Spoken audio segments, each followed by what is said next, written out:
Beyond the third eye, how to activate your pineal gland and access higher realities. The pineal gland is a crystalline superconductor that sends and receives information through the transduction of vibrational energy signals and converts them into meaningful images at the level of biological tissues. Much like an antenna captures different frequencies and converts them into various channels appearing on a television screen. When an individual manages to activate their pineal gland and this tiny brain antenna is deployed, their life changes completely and the individual opens up to a whole new reality. Before we begin, don't forget to join our community by subscribing to the channel so you don't miss the upcoming exclusive videos. And don't forget to grab your free training in the description. It's free. For those who don't know, Dr. Joe Dispenza is a renowned neuroscientist who has written numerous books, including Becoming Supernatural. In this book, which I've read in detail, he reveals many secrets known to ancient civilizations that very few people know, except for some mystics. Contrary to many videos about the third eye, you will understand that it's not magical, but purely physics and chemistry, a deeper understanding of how our body and the world we live in function daily. So take notes because this video will change your view of life in general. First, what is the pineal gland? The pineal gland, often called the third eye, is a small gland shaped like a tiny bread roll located at the center of our brain. But what interests us is that this organ acts as a kind of small antenna that once activated allows us to perceive things beyond our ordinary reality. I repeat, this is not magic but chemistry.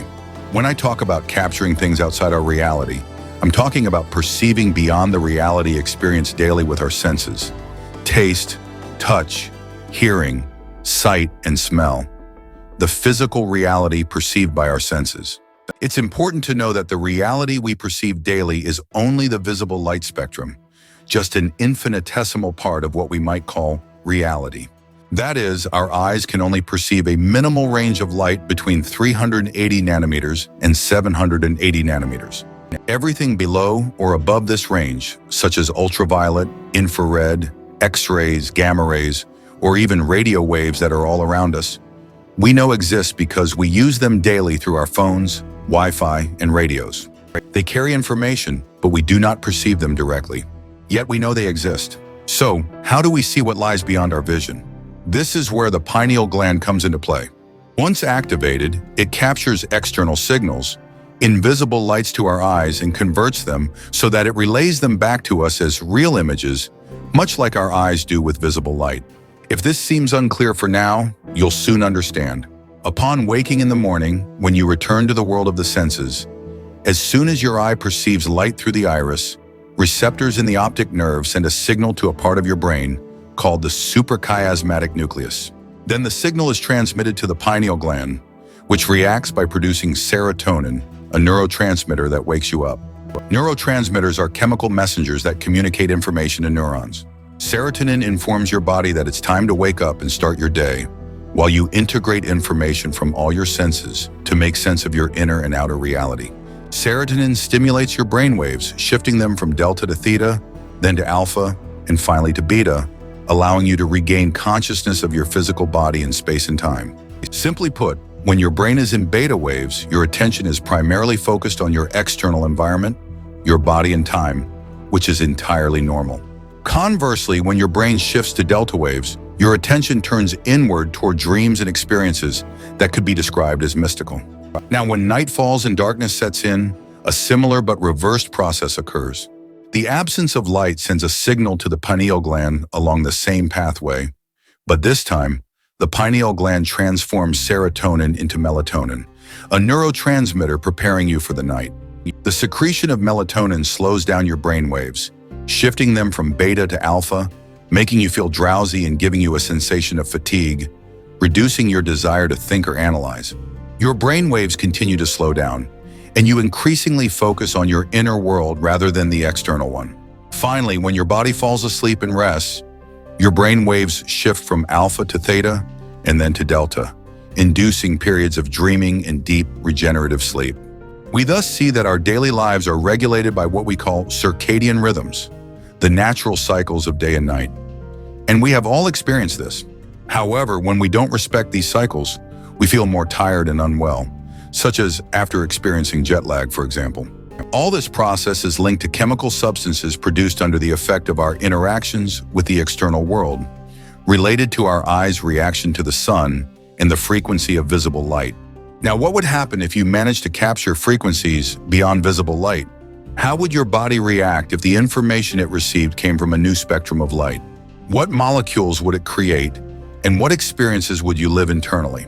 Well, it would react by creating new molecules, or at least transforming certain molecules into rarer ones, that would make you experience what could be called mystical phenomena. Your perception of reality would expand, and you would begin to observe things you've never seen before because you wouldn't be relying solely on your eyes to see, but also on your pineal gland. In short, instead of simply capturing visible light, you would begin to capture a much broader spectrum of light and activate what Dr. Joe Dispenza calls superconsciousness. By the way, I recommend his book, Becoming Supernatural, if you haven't already read it. Now let's analyze how this chemical process occurs in detail. You need to know that melatonin induces REM sleep following the circadian rhythm, which triggers dreaming. When our thoughts and mental chatter decrease to give way to sleep in the dream state, the brain begins to perceive internal images and symbols, and we enter a period of dreaming. But how is melatonin created? As Antoine Lavoisier said, "Nothing is lost, nothing is created, everything is transformed." This is the law of conservation of mass during the change of state of matter. That is, nothing is created, everything transforms. And this is also the case with melatonin. At the origin of melatonin, there is an essential amino acid called L-tryptophan, which is the raw material from which serotonin and melatonin are made. For L-tryptophan to be converted into melatonin, it must undergo a series of chemical changes called methylation. But let's look at the complete process of serotonin production to melatonin. First, the pineal gland transforms L-tryptophan into 5-hydroxytryptophan, which then becomes serotonin upon exposure to daylight. Then through another chemical reaction, the pineal gland converts serotonin into N-acetylserotonin, and a further reaction transforms it into melatonin with the arrival of night. If I'm explaining all this, it's because you need to understand it to grasp the next part, as it's crucial. Scientists have discovered a correlation. When cortisol levels increase, melatonin levels decrease. Thus, when stress increases, melatonin production slows down, explaining why we have trouble sleeping when anxious. If we go back to prehistoric times, this makes sense. For instance, if you were chased by a predator, your body's innate intelligence would try to prevent you from falling asleep to avoid becoming prey. However, nowadays, anxiety mostly stems from chronic stress related to daily concerns, such as work, financial problems, etc. The problem of anxiety no longer comes from external threats like seeing a predator, but from within in your perception of the world. This highlights the importance of working on your inner world to reshape your outer one, as the latter largely depends on your paradigm, the lens through which you perceive the world, encompassing your deep beliefs, emotions, and thoughts. Understand that it's equally important to take care of your mind as it is your body, because one cannot function without the other. Now let's delve a bit deeper and see how to activate this famous pineal gland. In a 2002 article titled "New Crystal in the Pineal Gland," a researcher discovered the following. The pineal gland is a neuroendocrine transducer secreting melatonin and responsible for controlling circadian rhythms. A new form of biomineralization has been studied in the human pineal gland, consisting of small crystals less than 20 microns long.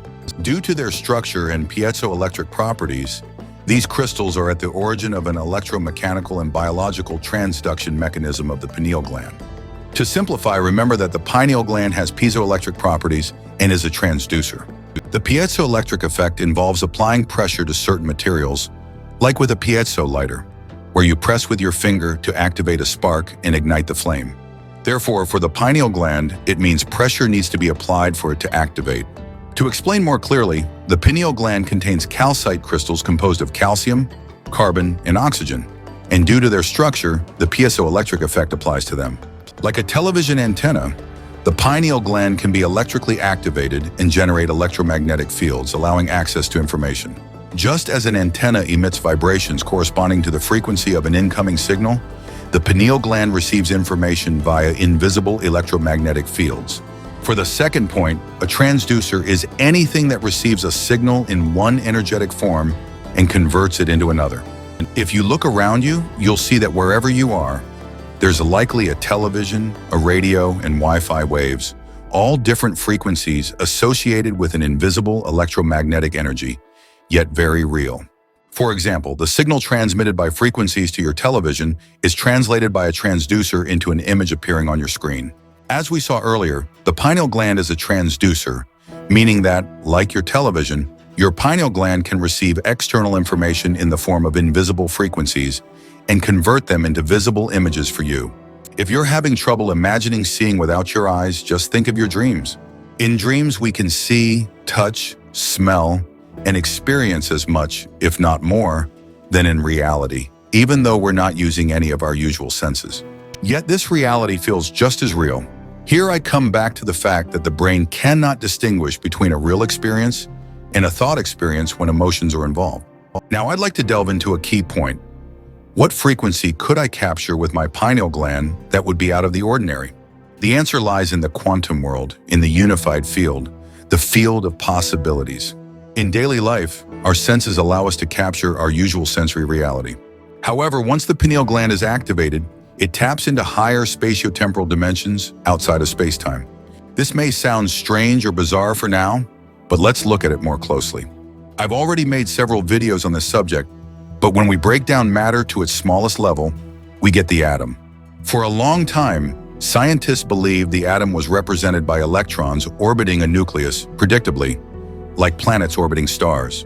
But after more in-depth research by physicists, especially following the discovery of the uncertainty principle by Werner Heisenberg and Niels Bohr, they realized that the quantum world, the electrons orbiting the nucleus of the atom, seem to be governed not at all by the same laws of physics as we know them at the human scale, such as the notion of time. That is, the atom, composed of a central nucleus and electrons orbiting within a field of energy and frequency, seemed to suddenly be there, then not there. It was impossible to predict where and when an electron would appear. This is where they eventually discovered that the particle of matter, the electron, didn't seem to exist until it was observed, meaning until an observer directed their attention, their energy toward it. The atom is composed of 99% energy and information, and the remaining tiny percentage represents the atom's matter itself. Essentially, the atom is 99.9% energy and only a tiny fraction matter.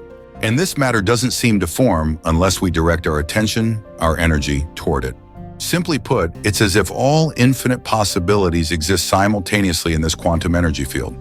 And it's only when an observer seeks something in the material world that they force this energy field to collapse and give rise to the particle of matter, the electron. Scientists call this the collapse of the wave function. That is, this energy field where all infinite possibilities exist in waveform generates a probability that collapses to leave room for a single probability generated by the observer's attention. In other words, by seeking something specific through our attention, i.e., our emitted energy, we force a reality to manifest in the material realm. In a way, the observer's attention forces one reality among many to emerge, forcing a particle to choose a state, adopting one possibility. If this seems strange to you, I invite you to watch my latest videos where I explain this topic further. But it's an important point to remember because when we realize that everything already exists in the quantum universe, also called the field of possibilities, we understand that we can manifest any reality we want since everything already exists. This is where I believe we shouldn't get lost. We shouldn't neglect our bodies or minds. We need to unite the two because it's by learning to master our bodies that we open ourselves to new realities. And when I talk about new realities, it's again a chemical process that takes place in our brain. As we've seen, the pineal gland can transform serotonin into melatonin at sunset, which produces a calming effect in us. But this same pineal gland, once stimulated, is capable of releasing other metabolites that can transform melatonin into new molecules causing other effects. You should know that this small pineal gland, located in the center of the brain, is surrounded by a ventricular system through which cerebrospinal fluid flows. When you breathe in a certain way, we'll cover this later, you'll be able to compress this fluid surrounding your pineal gland, which will exert pressure on your pineal gland, stimulating the hairs at its ends, and this is how it releases these metabolites. The released metabolites allow for an improved version of melatonin, and this is what works wonders. Dr. Joe Dispenza discovered that when the pineal gland is awakened by high frequencies, it captures. These frequencies alter the chemical structure of melatonin. The higher the frequency, the more significant the transformation. This transformation of captured information into chemical structures prepares you for mystical experiences.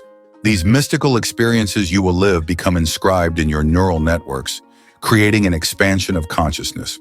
Ultimately, you become more complete. You become superconscious.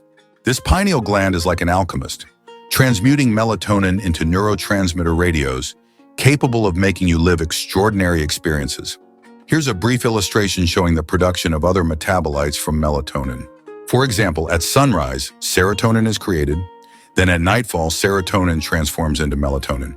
This molecule of melatonin can be transformed into other molecules when higher frequencies or elevated states of consciousness interact with the pineal gland.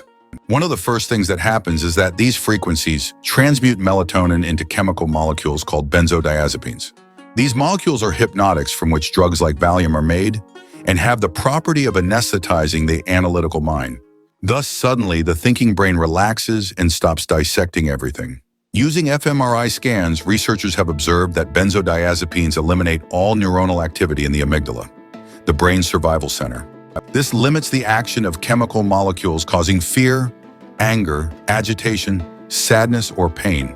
Your body therefore feels relaxed, but your mind remains lucid, and this is how you can consciously experience mystical phenomena. Because once your pineal gland is activated, it can transform melatonin into other chemical substances, each provoking different effects. Normally, we capture daylight or darkness, so our brain creates either serotonin or melatonin, producing the effects you already know. Now, when we activate our pineal gland, we perceive new lights, new energetic frequencies, and our pineal gland perceives new signals that it converts into new molecules, thus provoking new experiences. But this is nothing new. Ancient civilizations, notably the Egyptians, had already understood this. The brain has two hemispheres, and when split down the middle, the ensemble formed by the pineal gland, thalamus, hypothalamus, pituitary gland, and corpus callosum reveals a striking resemblance to the Eye of Horus. It symbolizes clear vision and expanded consciousness. The Egyptians must have known the importance of the autonomic nervous system and been aware that by activating the pineal gland, they could penetrate the afterlife, meaning other dimensions. In ancient Egypt, the Eye of Horus represented a fractional quantification system used to measure different parts of a whole. In mathematics, we talk about the Fibonacci sequence, a mathematical formula appearing everywhere in nature, in sunflowers, shells, pineapples, breadfruit, and even the structure of galaxies. This sequence is also associated with the golden ratio.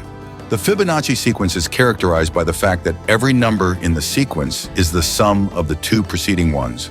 If you overlay this formula onto the brain and divide it into squares according to the logic of this sequence, you obtain a fractal form, a structure without end that repeats itself at every scale, like in Romanesco broccoli. When starting at the pineal gland, this formula yields the exact structure of the brain. Thus, the pineal gland appears to be at the very center of the brain, the heart of the opening of consciousness. Therefore, although it's necessary to work in the external world, we must not neglect the inner world because it holds the key to understanding the external world. Daily, we influence and are constantly influenced by our loved ones, friends, and the people we interact with.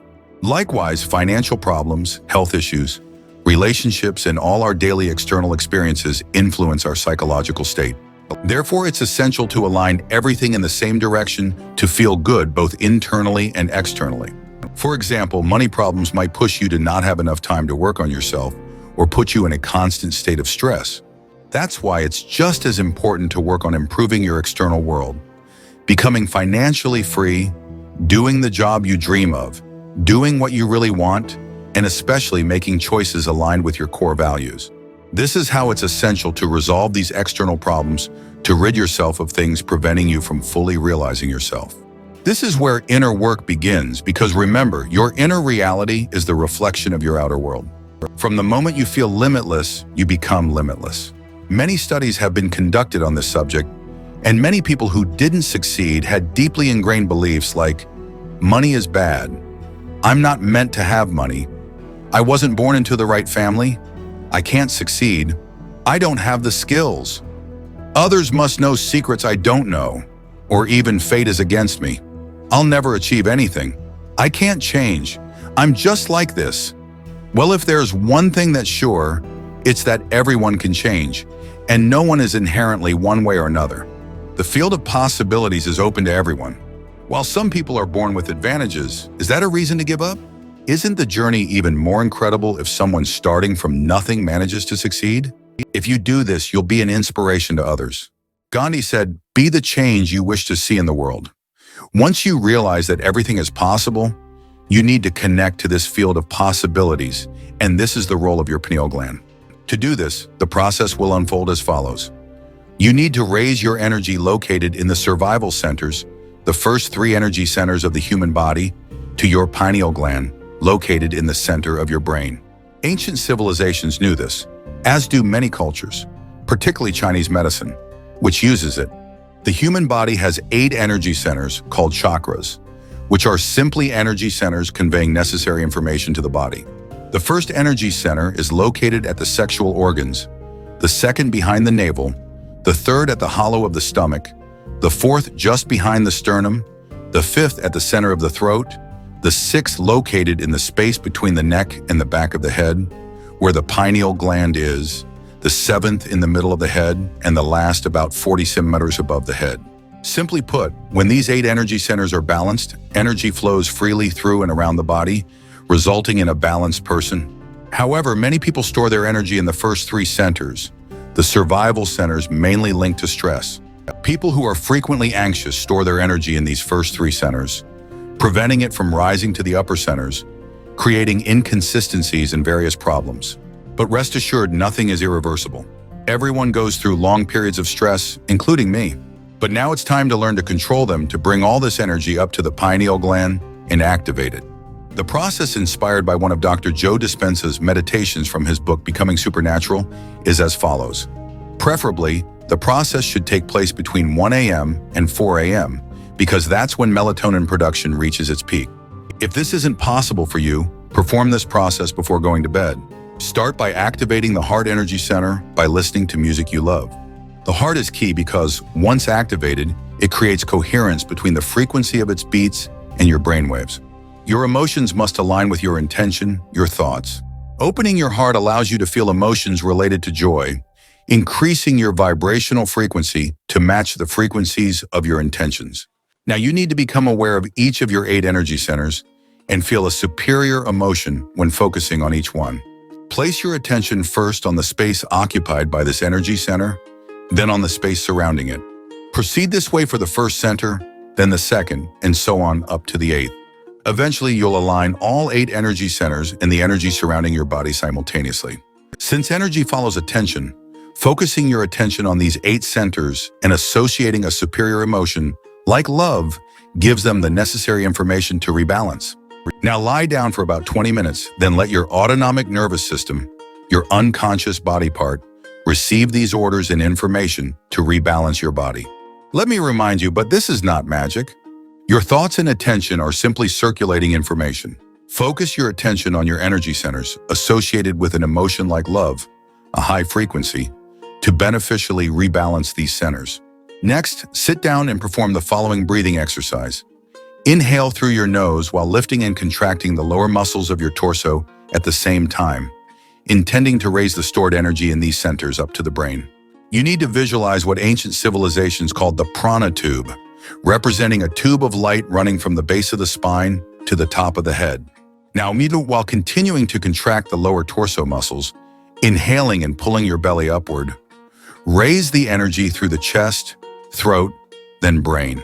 Once raised to the top of the head, hold your attention there and hold your breath, keeping the lower torso muscles contracted for about 10 seconds, then release on the exhale. Do this about 10 times until it becomes familiar. By doing this, you are raising your energy to the top of your head. On the retention, when you contract, you compress the crystals of the pineal gland, activating it and creating an electromagnetic field. This field extends as far as possible, then reverses and compresses the crystals as the frequency increases. You come into contact with higher vibrational planes. Your brain then receives information that it transforms into images. One last point about this breathing technique is that it's not necessary to breathe rapidly and deeply. Contract the intrinsic muscles and hold your breath until your face turns purple. On the contrary, breathe slowly, steadily, and regularly, coordinating your breath and contraction of the lower torso muscles equally on the inhale and following the breath slowly to the top of your head. Once this process is done, you can perform the final step, activating the pineal gland. When you finish your breathing, place your attention at the location of the gland, at the center of your brain. Energy follows attention, so stay conscious of your pineal gland for 5 to 10 minutes.